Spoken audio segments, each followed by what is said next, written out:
And particularly if we look into the prophets of the Old Testament, at that time Israel was conquered in their land. They were exiled or taken away from their land and into foreign countries.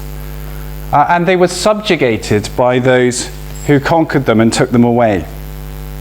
First, the northern kingdom by Assyria in 722 BC. And then the southern kingdom by the Babylonian Empire in 597 BC.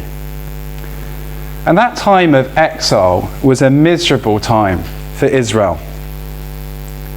Their conquerors, the Assyrians and the Babylonians, treated them horribly. Many of us will have been on tours at the British Museum with David, and he'll almost certainly have taken you into that room where you can see the panels from the siege of Lachish in Israel, in Judah.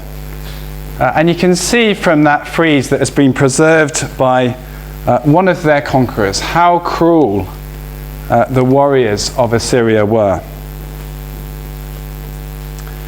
But more than that, for those that had been taken into exile, for those that were faithful to God among Israel, those who were God's people, the awful truth of the exile was that they could see that they deserved nothing less from God. After all, when they looked back into their history and they looked at the kindness of God in choosing them out of the nations and all that he had done to look after them, preserve them and be their God, they could see that they had fallen far short of treating him with the respect and honour that he deserved as God. And as a result of that, they'd failed to treat each other as they should as well. And so to find themselves in a situation where the tables were turned on them, where they were treated with hostility, and they were ruled over by people who failed to give God any respect or honour, was in fact actually for them just getting a taste really of the medicine that they had dished out to others.